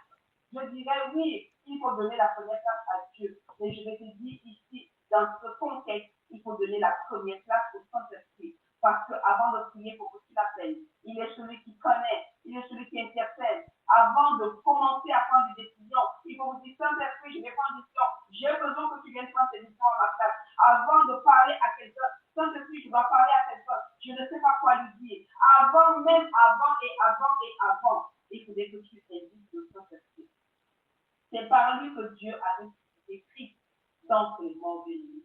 Et c'est par lui que seront ressuscités tous ceux qui sont morts en Christ. Bien-aimés, avant même de parler de la mort et de la résurrection, je voulais te dire en cet instant que le Saint-Esprit veut faire en toi l'œuvre de la résurrection dans cette situation qui est morte, alors que, effectivement, elle fait partie de ta destinée et elle fait partie de l'établissement que Dieu a établi sur toi, de la mission que Dieu a établie sur ta vie.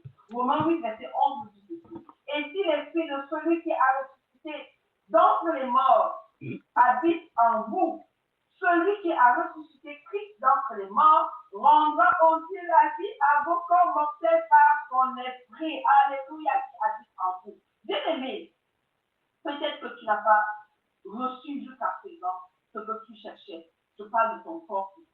Oui. Dieu ne nous néglige pas notre corps. Notre corps est l'habitation de son esprit. Notre corps est le temple du Saint-Esprit. Je voulais dire à quelqu'un que le passage du Saint-Esprit dans ta vie n'est pas pour te laisser dans un état de quelqu'un d'aigri, quelqu'un de mort, quelqu'un de d'amer, quelqu'un de noir, quelqu'un de... Non! Son passage dans ta vie ce matin, ici à FA 3 c'est pour te dire que cette situation t'a assez gardé dans le noir, t'a assez gardé dans la mort, t'a assez gardé dans le doute. Le Saint-Esprit est là ce matin, pas seulement à l'extérieur de toi, il est déjà en toi, mais il faut que cette communion se fasse. D'accord? Je prie que le Saint-Esprit fortifie ton homme intérieur à cet instant. Pendant que tu écoutes ce moment, qu'il fortifie ton homme intérieur et que tu saches qu'à cet instant même, le Saint-Esprit est en train de donner la vie à ton corps physique. Parce que c'est par lui que Dieu a ressuscité Jésus-Christ des morts. C'est par lui que Jésus a été ressuscité. Mais même que Dieu a utilisé cette même puissance pour ressusciter Jésus des morts, Jésus des morts. Jésus dit qu'il est important que le Saint-Esprit vienne. Parce que Dieu utilise la même puissance aujourd'hui. Au moment où je te parle, peut-être que tu es mort, je ne sais pas de quelle situation, tu es mort dans cette situation, mais le Saint-Esprit que je suis en train de présenter à cet instant te ressuscite par la même puissance de cette chose, tu es ressuscité. Si c'est quelque chose qui était mort, qui devait vivre, qui devait apporter le témoignage à Dieu, j'appelle l'esprit de résurrection afin que cette chose revive, que cette chose reprenne place et que tu puisses témoigner de la grandeur de ton Dieu et de la capacité du Saint-Esprit d'agir au nom de Jésus. Amen, amen, amen. Il est le secret de tout ce qui opère dans la puissance. Je parle du Saint-Esprit bien-aimé.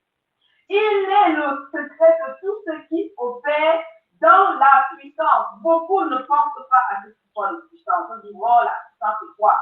Acte 1 nous a dit que vous recevrez une puissance. Je ne comprends pas pourquoi les enfants de Dieu, les chrétiens, ont peur de parler de la puissance. Mes amis, le royaume des cieux, c'est une histoire de puissance. Parce que Satan n'est pas un être qui va affronter avec tes propres faiblesses ou avec ta propre force. Non.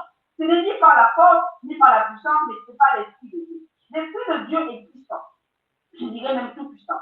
Nous avons besoin du Saint-Esprit pour affronter Satan. Nous avons besoin du Saint-Esprit pour affronter le péché. Nous avons besoin du Saint-Esprit pour affronter toutes ces choses avec lesquelles nous luttons. Oui, il y a tellement de choses avec lesquelles nous luttons aujourd'hui. Nous luttons même avec les écrans. Il nous faut la puissance du Saint-Esprit. Donc, je dis donc que il est le secret de tout ce qui opère dans la puissance. Quand nous voulons opérer dans la puissance, il nous faut le Saint-Esprit. Parce qu'il est celui qui connaît les cœurs, il est celui qui connaît le cœur de Dieu, il est celui qui connaît Jésus, il est celui qui nous connaît, il est celui qui connaît le mal, il est saint, il est tout puissant. Lisons un peu dans Luc 4, verset 14, et voyons ce que le verset dit. Luc 4, verset 14, il est écrit ceci, je dis, Jésus Jésus, revêtu de la puissance de l'Esprit, retourna en Galilée et sa renommée se répandit dans tout le pays d'alentour. Mes amis, Jésus, ah oui, Jésus lui-même a eu besoin de la puissance du Saint-Esprit pour pouvoir faire ce qu'il a fait. Parce que Jésus, c'était cher. La parole s'était fait dans Jean 1. La parole s'était fait, elle habitait parmi nous. Vous savez que Jésus était un homme comme vous et moi, c'est alléluia. Mais il avait besoin de la puissance du Saint-Esprit. Alors, si l'Église ne cherche pas la puissance du Saint-Esprit, alors nous allons être une Église morte. Une Église, effectivement, où il ne se passe pas les choses que Dieu veut faire. Il nous a dit dans le livre des apôtres que Dieu augmentait le nombre. Je vous invite à la prière. Éternel notre Dieu, notre Père, nous te remercions, Seigneur, de nous avoir assistés. Merci, Seigneur, de nous avoir donné la meilleure portion de ce que nous avons besoin pour vivre sur cette terre. Merci, Saint-Esprit, d'avoir accepté de nous conduire tout au long de cette matinée pour parler de ce que tu es capable de faire dans nos vies. Saint-Esprit, en ce lieu, il y a tellement de personnes qui aimeraient avoir une relation avec toi et qui ne savent pas exactement comment s'y prendre. Mais je suis sûre que tu es capable de motiver chacun d'entre nous afin que nous puissions être en communion avec toi et de vivre tout ce que tu es capable de faire, car tu es un être que le Père nous a donné et que Jésus-Christ nous a conseillé de suivre chaque jour. Aide-nous à vivre la vie que Dieu a pour nous et aide-nous surtout à garder nos vies pour toi afin que tu sois le seul qui puisse exister et le seul qui puisse nous conduire. Sois avec chacun d'entre nous ici et garde-nous auprès de toi et nous voulons nous aussi te garder avec nous pour toujours au nom de Jésus. Amen, amen, amen.